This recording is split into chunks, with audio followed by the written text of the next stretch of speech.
আল্লাহু আকবর শব্দের অর্থ কি? আল্লাহ মহান বা আল্লাহ সর্বশ্রেষ্ঠ।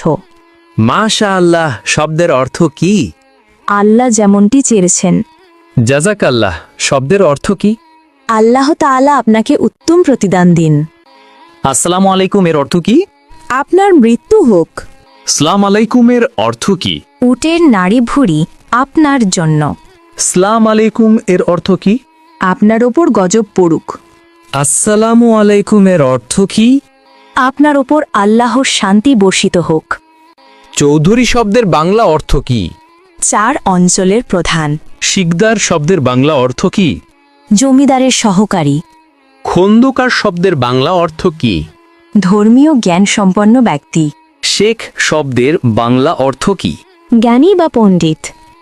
খান শব্দের বাংলা অর্থ কি? নেতা বা শাসক। মৃত্যুর পর শ্বাসযন্ত্র কতক্ষণ জীবিত থাকে? 4 ঘন্টা। মৃত্যুর পর মস্তিষ্ক কতক্ষণ জীবিত থাকে? 20 মিনিট। মৃত্যুর পর কিডনি কতক্ষণ জীবিত থাকে? 26 ঘন্টা। মৃত্যুর পর চুল কতক্ষণ জীবিত থাকে? 6 ঘন্টা। হজরত মুহাম্মদ সাল্লাল্লাহু আলাইহি ওয়াসাল্লাম এর কতজন সন্তান ছিল? 7 জন।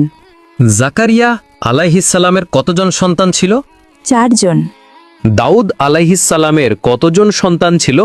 4 জন। সুলাইমান আলাইহিসসালাম এর কতজন সন্তান ছিল? 4 জন। মানুষ মৃত্যুবরণের 40 দিন পর তার রুহু বাড়িতে আসে, এটি কেমন বিশ্বাস? প্রচলিত কুসংস্কার। মাজারে ও পীরের দরবারে সিজদা করার বিধান কি? হারাম। বান্দার কোন আমলে আল্লাহ তাআলা সবচেয়ে বেশি খুশি হয়? তওবা করা। একজন মুসলিমের ওপর সর্বপ্রথম ওয়াজিব কি? তাগুতকে অস্বীকার করা। আল্লাহুম্মা গফিরলি শব্দের বাংলা অর্থ কি? হে আল্লাহ, আমাকে ক্ষমা করুন। ওয়ারহামনি শব্দের বাংলা অর্থ কি? আমার প্রতি দয়া করুন। ওয়াহদিনী শব্দের বাংলা অর্থ কি? আমাকে সঠিক পথ দেখান। ওয়া আফিনী শব্দের বাংলা অর্থ কি? আমাকে সুস্থতা দান করুন। ওয়ারজুগনি শব্দের বাংলা অর্থ কি? আমাকে রিজিক দান করুন। আল্লাহুম্মা গফিরলি শব্দের বাংলা অর্থ কি? হে আল্লাহ, আমাকে ক্ষমা করুন। ওয়ারহামনি শব্দের বাংলা অর্থ কি? আমার প্রতি দয়া করুন।